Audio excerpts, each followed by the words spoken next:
Welcome to Samarth math academy.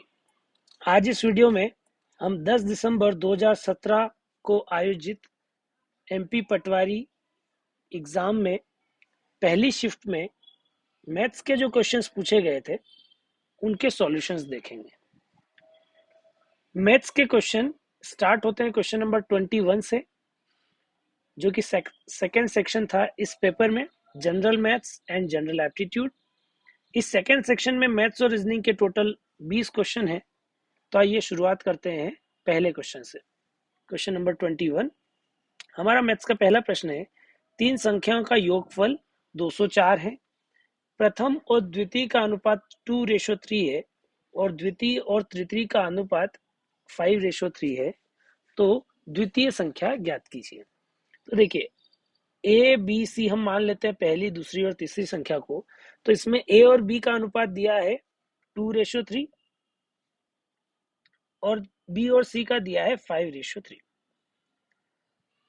और तीनों का योग दिया है 204। अब यदि हमें ए बी सी का कॉमन रेशो निकालना है तो इस प्रकार के रेशो को सॉल्व करने का शॉर्ट ट्रिक होता है कि ये जो 5 है इसका इन दोनों में मल्टीप्लाई करो और ये जो 3 है इसका इन दोनों में मल्टीप्लाई करो। 5 का ऊपर दोनों में मल्टीप्लाई करेंगे तो आ जाएगा 10:15 और नीचे के दोनों में 3 का मल्टीप्लाई करेंगे तो आ जाएगा 15:9। तो इस तरह से कॉमन रेशो बन जाएगा 10:15:9। अब यहाँ पर अगर इन तीनों का योग 204 दिया हुआ है, मतलब ये 10 यूनिट है, ये 15 यूनिट और ये 9 यूनिट है, और इनका योग 204 दिया है। अगर यूनिट वाइज इन्हें हम जोड़ें तो ये आएगा 34। इसका मतलब 34 यूनिट का जो वैल्यू है वो 204 दिया गया है। और अब हमसे प्रश्न में पूछा है कि द्वितीय संख्या मतलब 15 यूनिट की वैल्यू क्या होगी, ये जानना चाह रहा है प्रश्न। तो हम 15 यूनिट की वैल्यू निकालेंगे। इसे जब हम सॉल्व करेंगे, 2 से काटेंगे तो ये जाएगा 17 बार और ये जाएगा 102 बार। फिर 17 से काटेंगे तो 17 102 और फिर 15 90। तो इसका मतलब जो द्वितीय संख्या है उसकी वैल्यू होगी 90। क्लियर? अगला प्रश्न देखते हैं।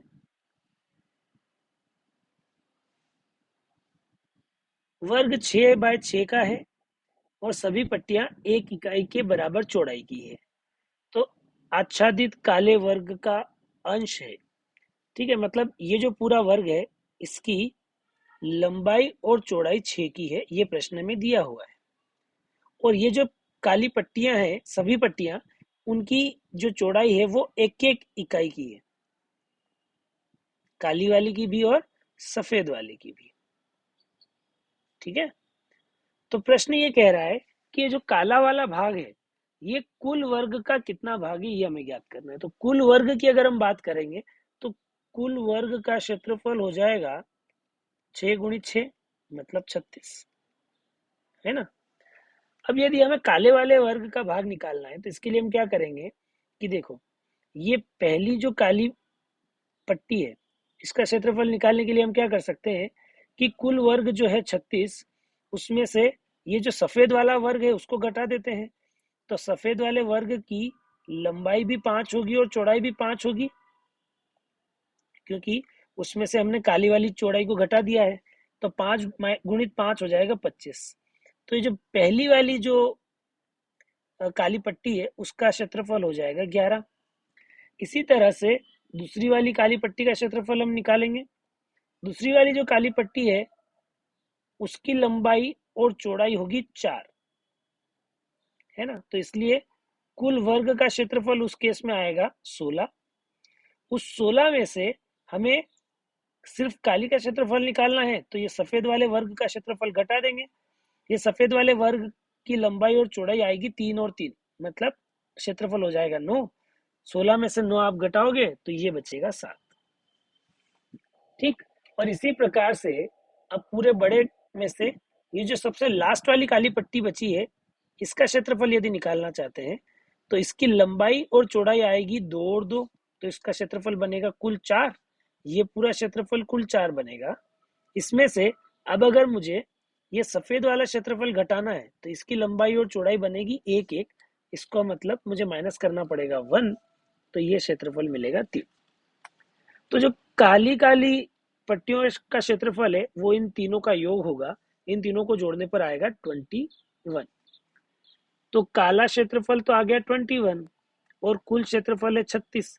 तो हमें कुल वर्ग के क्षेत्रफल में से काले का भाग कितना है वो निकालना था, तो भाग निकालना था, इसलिए हम क्या करेंगे, काले का क्षेत्रफल बटे कुल क्षेत्रफल, इसे आप 3 से काटेंगे तो ये आएगा 7/12। ये हमारा आंसर बन जाएगा। क्लियर? तो हमारा आंसर होगा थर्ड 7/12। अगला क्वेश्चन देखते हैं। रिक्त स्थान भरें। ठीक है, x² + 7x + 12 है, इसका गुणनखंड किया गया है। तो एक गुणनखंड तो है x+4, दूसरा गुणनखंड क्या होगा वो हमें ज्ञात करना है। तो इसको बड़ी आसानी से हम गुणनखंड कर सकते हैं, x² + 7x + 12। गुणनखंड करने के लिए हमें क्या करना होता है, गुणनखंड करने के लिए हमें ऐसी संख्या ढूंढना होगी जिनका गुणा तो 7 के बराबर हो और जिनका योग जो है वो यहाँ और यहाँ जो संख्या है उनके गुणे के बराबर हो। तो यहाँ 1 है और यहाँ 12, तो 1 और 12 का गुणा 12। सॉरी, मैंने उल्टा कर दिया है, योग आना चाहिए 7 और गुणा आना चाहिए 12। ठीक है, तो ऐसी संख्या हमें मिलेगी 3 और 4। 3 और 4 का योग तो 7 आएगा और 3 और 4 का गुणा आएगा 12। तो हम इस 7 को 3 और 4 में तोड़ देंगे, तो हम लिखेंगे x² + 3x + 4x और +12। ठीक है, हमने 7x को 3 और 4 में तोड़ दिया है। अब पहले वाले में से x कॉमन लेंगे तो x + 3 बचेगा, दूसरे वाले में से 4 कॉमन लेंगे तो x + 3 बचेगा। अब इन दोनों में से x + 3 कॉमन लेंगे तो पहले वाले का बचेगा x और दूसरे वाले का बचेगा 4, और इस तरह से हमने गुणनखंड कर लिया। अब गुणनखंड कर लिया तो आप बड़ी आसानी से देख सकते हो कि जो हमें चाहिए था वो वैल्यू क्या होगी, x + 3। आंसर होगा x + 3। अगला प्रश्न, 2, 3, 5, 6, 8, 9, 11, 12 संख्याओं के समुच्चय से हमें 4 संख्याओं का चयन करना है जिनका योगफल 21 हो। हमें इनमें से 4 ऐसी संख्याएं ढूंढना है जिनका योग 21 हो। उसके बाद आगे पूछा है, उस अधिकतम संख्या को ज्ञात कीजिए जो इन 4 अवयवों के समुच्चय का सदस्य हो। मतलब हमें 4 का ग्रुप ऐसा बनाना है जिनका योग जो है वो 21 हो। 1, 2, 3 और 4 यहाँ संख्याएं भरना है, उनका योग 21 आना चाहिए। और इस 21 योग में अधिक से अधिक इन 4 संख्याओं में मैक्सिमम वैल्यू क्या आ सकती है ये हमें ज्ञात करना है। तो अगर आप एक कोई भी संख्या को सबसे बड़ी लाना चाहते हैं तो बाकी 3 संख्याएं सबसे छोटी होना चाहिए। अच्छा, बाकी 3 संख्याएं सबसे छोटी क्या हो सकती है, 2, 3 और 5, ये सबसे छोटी संख्या है। तो अगर हम 2, 3, 5 को सबसे छोटी संख्याएं लेते हैं तो जो चौथी संख्या होगी वो सबसे बड़ी होगी, तभी जाके हमारा योग हमेशा 21 बन पाएगा। तो इस अज्ञात संख्या को ज्ञात करने के लिए हम क्या करेंगे कि 21 में से हम घटा देंगे इन तीनों का योग। इन तीनों को जोड़ेंगे तो कितना आएगा, 2, 3, 5, 5 और 5 10। 10 को हम घटा देते हैं तो ये आएगा 11। मतलब 11 वह बड़ी से बड़ी संख्या हो सकती है जिसमें अगर हम 2, 3, 5 को जोड़े तो 21 आएगा। अगर आप यहाँ पर 12 सबसे बड़ी संख्या लेते तो 12 में आप 2, 3, 5 जोड़ते तो वो योग 22 बन जाता, जो हमारे किसी काम का नहीं है। इसलिए हम 12 नहीं ले सकते यहाँ पर। ठीक है, हमें लेना पड़ेगा 11, इसलिए आंसर आएगा 4, 1, 11। अगला प्रश्न, एक लंबवृत्तीय बेलन के आधार की परिधि है 44 सेंटीमीटर, यदि ऊंचाई त्रिज्या की दुगुनी है तो आयतन क्या है। देखो परिधि बता रखा है 44, परिधि कितना होता है 2πr। ठीक है, 2πr, 2 की वैल्यू हम 22/7 लिख देते हैं, आर का मान हमें नहीं पता, बराबर 44। अच्छा, यदि यहाँ से हम आर का मान निकालना चाहें तो हमें क्या करना पड़ेगा, 44 और ये जो 7 में है इसका ऊपर गुणा करेंगे और 22 और 2 गुणे में है उसका भाग देंगे। अच्छा, 22 गुणित 2 कितना होगा, 44। 44 से 44 कट जाएगा तो आर का मान कितना आ गया, 7। मतलब त्रिज्या हो गई हमारी 7। प्रश्न में दिया गया है कि ऊंचाई जो है वो त्रिज्या की दुगुनी है। तो ऊंचाई कितनी हो जाएगी, 7 का दुगुना मतलब 14। अच्छा, त्रिज्या और ऊंचाई आ गई, तो अब हम क्षेत्रफल निकाल सकते हैं, सॉरी आयतन निकाल सकते हैं। आयतन का फॉर्मूला क्या होता है बेलन के लिए, पाई आर स्क्वायर एच। तो वैल्यू रख देंगे, पाई की वैल्यू 22/7, आर की वैल्यू 7 है तो 7 × 7 हो गया स्क्वायर, और एच की वैल्यू है 14। इसे हम हल कर सकते हैं, 2 से काटेंगे 7 से काटेंगे 7, तो बचेगा 22 × 7 × 14। अब 22 × 7 × 14 करोगे तो ये आएगा 2156। इकाई क्या होगी, चूंकि परिधि सेंटीमीटर में थी तो हमारी त्रिज्या भी सेंटीमीटर में और ऊंचाई भी सेंटीमीटर में होगी, इसलिए आयतन आएगा सेंटीमीटर क्यूब। अब यहाँ पर जो आयतन दिया गया है वो लीटर में दिया गया है सभी में, तो हमें इसे लीटर में बदलना पड़ेगा। तो जब भी आपको सेंटीमीटर क्यूब से लीटर में बदलना हो तो 1000 का भाग दिया जाता है, 1000 का भाग दोगे तो ये आएगा 2.156 लीटर। ठीक है, तो आंसर हमारा हो जाएगा थर्ड। अगला प्रश्न, 7 की घात 2 प्राप्त करने के लिए 7 की घात 6 में किसका गुणा किया जाए। 7 की घात 6 में हम किसका गुणा करें, मान लेते हैं एक्स का गुणा करें, तो हमें रिजल्ट क्या चाहिए, 7 की घात 2। तो एक्स का मान निकालने के लिए हम क्या करेंगे, 7 की घात 2 को 7 की घात 6 से भाग दे देंगे, जो उधर गुणे में था ये भाग में आ जाएगा। तो देखो यहाँ पर 2 घात अगर माइनस हो जाएगी तो नीचे बचेगा 7 की घात 4। तो एक्स की वैल्यू कितनी आएगी, 7 की घात 4। मतलब अगर आप 7 की घात 6 में 1/7 की घात 4 का गुणा करेंगे तो रिजल्ट मिलेगा 7 की घात 2। तो आंसर होगा 1/7 की घात 4। अगला प्रश्न, m+n है, गुणे में क्या होगा अगर 5ma+mb प्लस 5na+nb हो। तो बड़ा सिंपल है, पहले जो दो पद है उसमें से हम m कॉमन ले सकते हैं, तो ये बचेगा 5a+b। फिर प्लस दूसरे जो दो पद है उसमें से हम n कॉमन ले सकते हैं, तो बचेगा 5a+b। अब इन दोनों पदों में से हम 5a+b कॉमन ले सकते हैं, तो बचेगा पहले पद में m और दूसरे पद में n। तो हमने बेसिकली क्या किया, गुणनखंड कर दिया। गुणनखंड किया तो एक गुणनखंड तो आ गया m+n, और दूसरा वाला हम जानना चाहते थे जो कि आया है 5a+b। तो आंसर होगा 5a+b। अगला प्रश्न, औसत हमें ज्ञात करना है। तो औसत ज्ञात करना तो बहुत ही आसान होता है, हमें क्या करना है, इन सबको जोड़ना है और फिर बटे 5 कर देना है, क्योंकि 5 संख्याएं हैं कुल।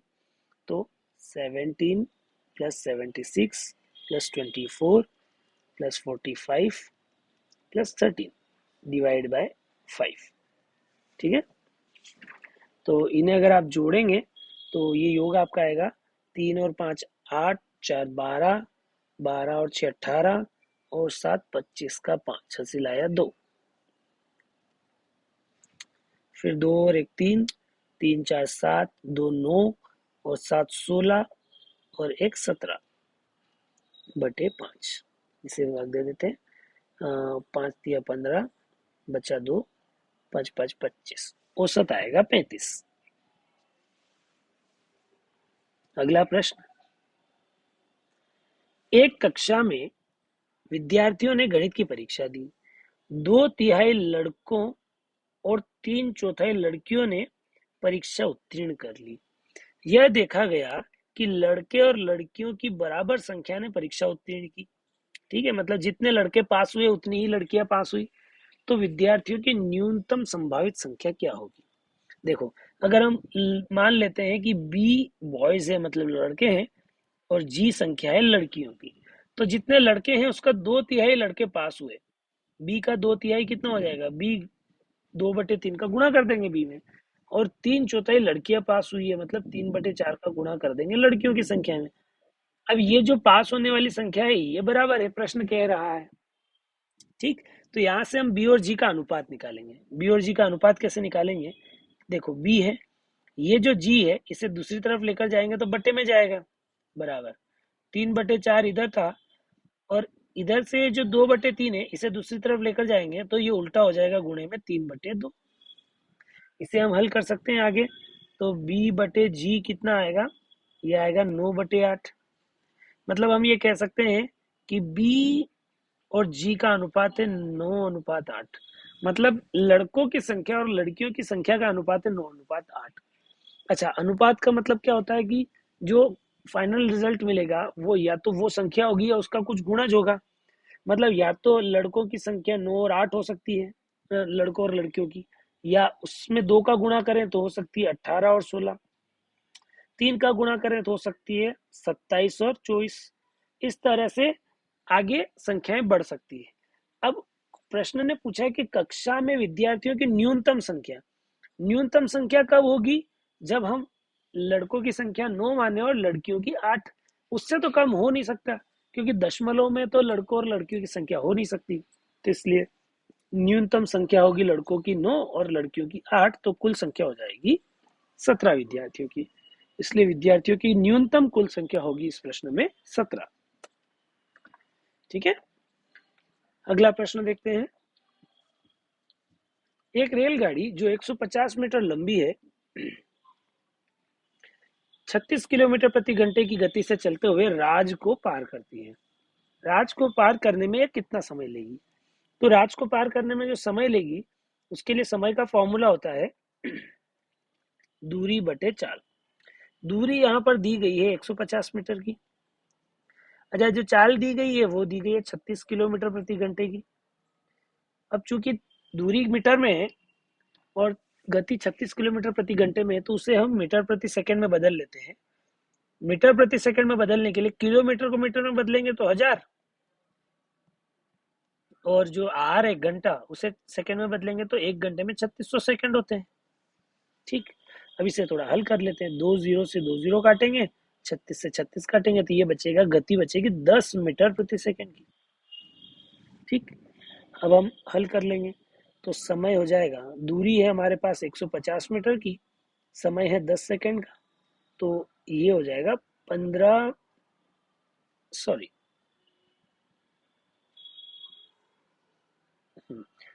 ये जो गति है ये है 10 मीटर प्रति सेकंड की, तो ये आ जाएगा 15। मीटर से मीटर कट जाएगा, सेकंड ऊपर, तो समय लगेगा 15 सेकंड का। आंसर हमारा हो जाएगा थर्ड वाला। अगला प्रश्न, ये बहुत ही अच्छा प्रश्न है। एक त्रिकोण, एक समबाहु है, बड़ा त्रिकोण, जिसका क्षेत्रफल 18 वर्ग सेंटीमीटर का है। तीन रेखाएं भुजाओं को समत्रिभाजित करती है, हुई भुजाओं के समानांतर है। मतलब ये जो हमने रेखाएं खींची है, ये वाली, सॉरी, कलर चेंज कर लेते हैं। ये वाली जो भुजा रेखाएं खींची है, ये समानांतर है इस भुजा के, और समत्रिभाजित करती है। समत्रिभाजित मतलब कि जितनी ये भुजा है अगर ए, तो उसके 3 टुकड़े करती है। मतलब एक टुकड़ा तो ये हो जाएगा a/3, और दूसरा टुकड़ा ये हो जाएगा 2a/3। ठीक है, मतलब तीसरे टुकड़े में विभाजित करती है, प्रश्न का ये कहना है। बात समझ में आ रही होगी, समानांतर भी है और त्रिभाजित, समत्रिभाजित करती है। ठीक है, चलिए, तो अब प्रश्न कह रहा है कि जो शेडेड एरिया है, आच्छादित भाग, ये वाला, इसका क्षेत्रफल क्या होगा, ये हमें निकालना है। तो इसके लिए हम क्या करेंगे कि जो कुल क्षेत्र है उसमें से जो व्हाइट वाला भाग है उसको अगर हम घटा दें तो शेडेड पोर्शन आ जाएगा। ठीक बात है ना? चलो, तो सबसे पहले कुल क्षेत्रफल तो प्रश्न ने दिया है 18 सेंटीमीटर स्क्वायर। ठीक है, टोटल क्षेत्रफल ये पूरे एरिया का। अच्छा, इसकी भुजा को अगर मैं ए मानता हूं, तो ये वाली जो भुजा होगी, सॉरी, तो ये वाली जो भुजा बनेगी, ये वाली, ये वाले त्रिभुज में इसकी भुजा क्या होगी, 1/3 होगी, क्योंकि सम त्रिभाजित कर रहा है। एक,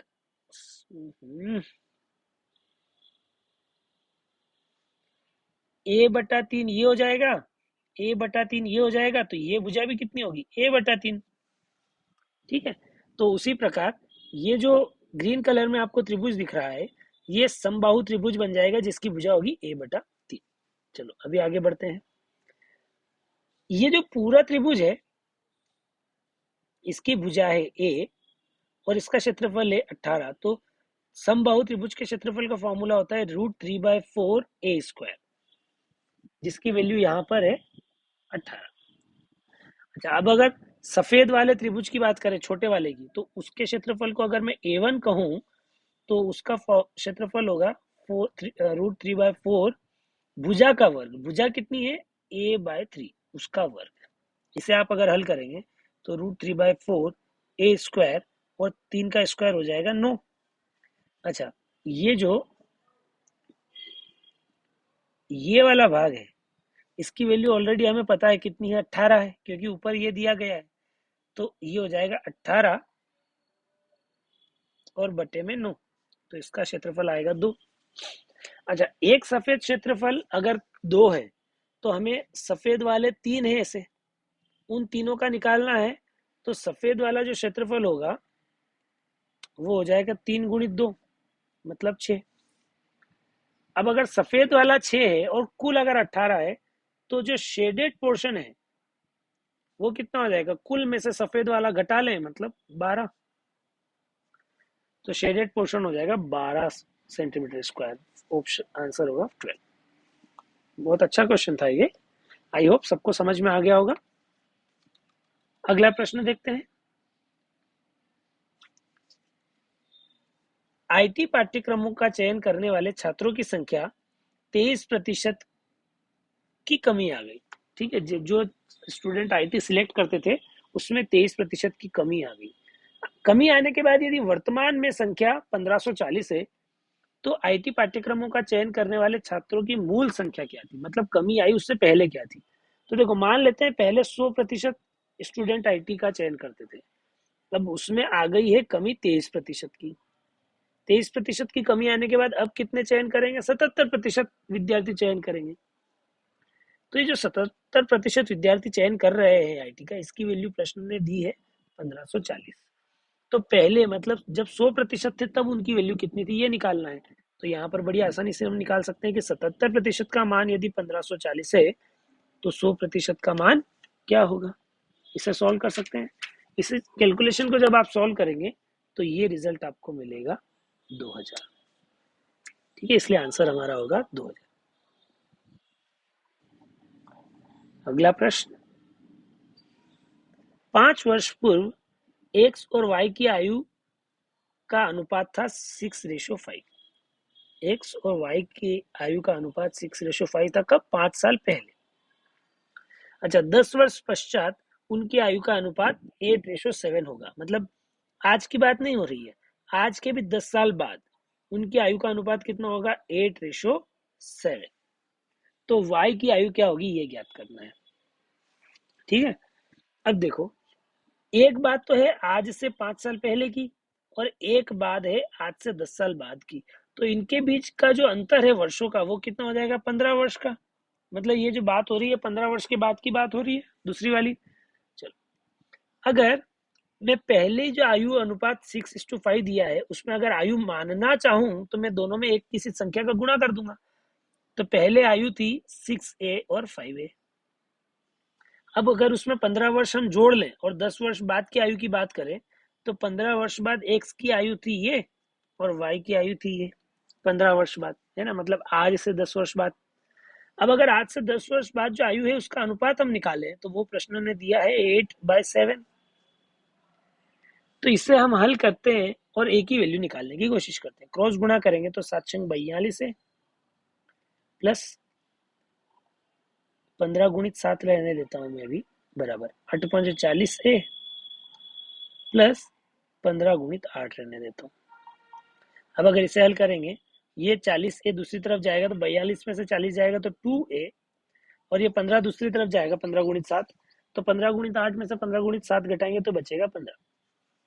अब a की वैल्यू अगर आप निकालोगे 2 से भाग देकर 15 को, तो ये आएगी 7.5, है ना। a की वैल्यू 7.5 है, तो y की वैल्यू 5 साल पहले कितनी होगी? 5 × 7.5। और आज अगर वैल्यू निकालना है तो इसमें 5 और जोड़ना पड़ेगा। इसे अगर आप हल करोगे तो दशमलव में आंसर आएगा। जबकि हमारे पास जो 3 ऑप्शन दिए हैं उनमें से कोई भी दशमलव में नहीं है। इसका मतलब उत्तर क्या हो जाएगा? None of this. ठीक है, अगला प्रश्न देखते हैं। 11 सेंटीमीटर चौड़ाई के आयत की लंबाई क्या होगी जिसका क्षेत्रफल 14 सेंटीमीटर व्यास के वृत्त के क्षेत्रफल के बराबर है? एक आयत है जिसकी चौड़ाई 11 है, उसकी लंबाई क्या होगी वो निकालना है। लंबाई मान लेते हैं x, और इसका क्षेत्रफल उस आय वृत्त के क्षेत्रफल के बराबर है जिसका व्यास हमें दिया गया है 14 सेंटीमीटर। तो पहले तो इसका क्षेत्रफल निकाल लेते हैं। अगर व्यास 14 है तो त्रिज्या कितनी हो जाएगी? 7। क्षेत्रफल कितना हो जाएगा? पाई आर स्क्वायर, मतलब 22/7। आर मतलब 7 × 7, 7 से 7 कैंसिल। तो ये क्षेत्रफल हो गया 22 × 7। मैं अभी इसको आगे हल नहीं करता हूँ, यही छोड़ देता हूँ। अच्छा, आयत का क्षेत्रफल क्या होगा? लंबाई गुणित चौड़ाई, मतलब 11 × x। और ये दोनों क्षेत्रफल बराबर है, प्रश्न ने कहा है, तो हम लिख देंगे 11x बराबर 22 × 7। अब 11 से अगर काटेंगे तो ये आएगा 2, तो x की वैल्यू कितनी आ जाएगी? 2 × 7 मतलब 14। तो आयत की लंबाई कितनी हो जाएगी? 14। यही हमारा आंसर हो जाएगा। क्लियर? चलिए अगला क्वेश्चन देखते हैं। 6 के घन का वर्ग क्या है? 6 का घन और उसका फिर वर्ग, तो इसे हल कर सकते हैं। 6 की घात 3 × 2 हो जाएगा, मतलब 6 की घात 6। Answer second. अगला प्रश्न, यदि दो संपूरक कोण किसे कहते हैं? जिनका योग 180 हो। दो संपूरक कोण के बीच 20 डिग्री का अंतर है। अच्छा, दो संपूरक कोण अगर x और y मानो तो उनका योग 180 होना चाहिए, और उनका अंतर कितना होना चाहिए? 20 बोल रहा है प्रश्न। तो लघुत्तर मतलब छोटा वाला कोण क्या होगा वो निकालना है। तो देखो, इसे हल करेंगे, दोनों समीकरणों को जोड़ेंगे तो ये +y और -y कट जाएगा। x और x जोड़कर 2x। 180 में 20 जोड़ेंगे तो आएगा 200। 2 से भाग देंगे तो x की वैल्यू आएगी 100। x की वैल्यू आएगी 100। अगर x की वैल्यू 100 है और दोनों का योग 180 है तो y की वैल्यू कितनी आएगी? 80। अब एक कोण 80 है, एक 100 है, दोनों का योग 180 हो जाएगा और दोनों का अंतर भी 20 होगा। सही बात है। तो इसमें से छोटा वाला कोण क्या हो जाएगा? 80। तो आंसर होगा हमारा 80। अगला प्रश्न, यदि 4320 बराबर 2 की घात a, 3 की घात b, 5 की घात c है तो एबीसी का मान क्या होगा? तो इसके लिए हमें गुणनखंड करना पड़ेगा। चलो यहाँ गुणनखंड कर लेते हैं। 4320 सबसे पहले 2 से भाग देते हैं। 2 दूनी 4, 2 एकम 2, 2 चंग 12 और 0। फिर 2 से देते हैं, 2 एकम 2, 0, 8 16, 0। फिर 2 से देते हैं तो 5 4 0। फिर 2 से देंगे तो 2 दूनी 4, 2 7 14, 0। फिर 2 से देंगे तो 135। फिर जाएगा 3 से तो 3 चौक 12, 3 5 15। फिर जाएगा 3 से तो 15। फिर जाएगा 3 से तो 5, और फिर 5 से जाएगा तो 1। तो 2 की घात कितनी होना चाहिए? 1 2 3 4 5। 2 की घात 5 होना चाहिए। फिर 3 की घात कितनी होना चाहिए? 3। फिर 5 की घात कितनी होना चाहिए? 1। तो एबीसी की वैल्यू मिल गई। ए की वैल्यू 5 आएगी, तो यहाँ 5 है, यहाँ नहीं है, यहाँ है, यहाँ नहीं है। बी की वैल्यू कितनी आना चाहिए? 3। तो बी की वैल्यू यहाँ 3 है, यहाँ 3 है। सी की वैल्यू कितनी आना चाहिए? 1। यहाँ तो नहीं है, यहाँ है। तो हमारा ऑप्शन हो जाएगा थर्ड वाला। ठीक है, आई होप सॉल्यूशन समझ में आ गया होगा सभी को। गुणनखंड करना है बस। चलो अगला प्रश्न देखते हैं। इसका मान क्या होगा, ये सॉल्व करना है। तो √16 कितना होगा? 4। √9 कितना होगा? 3 -5। 4 और 3 7, -5 2। पहला ऑप्शन, सिंपल सा क्वेश्चन था। अगला प्रश्न, बहुभुज के कोणों का कुल योग क्या होगा? है ना? तो कोई बहुभुज है, उसके कुल कोण जो का योग जो निकालना होता है, उसका सूत्र होता है n-2 × 180। n जहां पर बहुभुज में कितनी भुजाएं हैं वो दर्शाता है। तो यहाँ पर कितनी है, 1 2 3 4 5 6 7 8, 8 भुजाएं हैं। तो योग कितना होगा, 8 - 2 इंटू 180, मतलब 6 इंटू 180। 6 इंटू 180 अगर आप सोल्व करेंगे तो ये कितना मिलेगा आपको, 1080 डिग्री का। इसका मतलब ये आंसर होगा आपका फोर्थ वाला, 1080। क्लियर। नेक्स्ट क्वेश्चन देखते हैं। एक डिब्बे में 15 पत्ते हैं जिन पर 1 2 3 4 5 और इस तरह से 15 तक संख्याएं लिखी गई है। बक्से में से यादृच्छिक रूप से, यादृच्छिक मतलब रैंडमली, कोई सा भी एक पत्ता निकाला जाता है। इसकी क्या प्रायिकता होगी कि पत्ते पर लिखी संख्या एक अभाज्य संख्या हो। ठीक है, हम 15 में से कोई भी एक रैंडम पत्ता उठा रहे हैं, तो अभाज्य पत्ते कौन कौन से होंगे। एक तो 2 लिखा हुआ होगा, एक 3, एक 5, एक 7, एक 11 और 13। 15 तक जो संख्याएं होती है उसमें से अभाज्य संख्याएं तो यही होती है। तो प्रायिकता निकालने के लिए हम क्या करते हैं कि जो हमारे अनुरूप परिणाम है उनकी संख्या बटे कुल परिणामों की संख्या। तो अनुरूप परिणाम कौन से हैं, 1 2 3 4 5 6, और कुल परिणाम तो 15 में से कुछ भी आ सकता है, तो 6/15। इसे हल करेंगे तो 2/5। ठीक है, तो आंसर होगा थर्ड।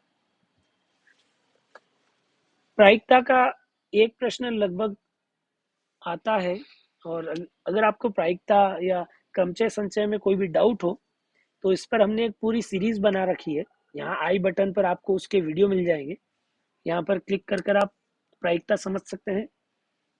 ठीक है, तो ये वाले शिफ्ट के क्वेश्चन 20 क्वेश्चन यहाँ कंप्लीट होते हैं। अब अगले वीडियो में हम लेकर आएंगे 10 दिसंबर को ही कंडक्टेड सेकेंड शिफ्ट में जो क्वेश्चंस थे उनके सॉल्यूशंस। धन्यवाद।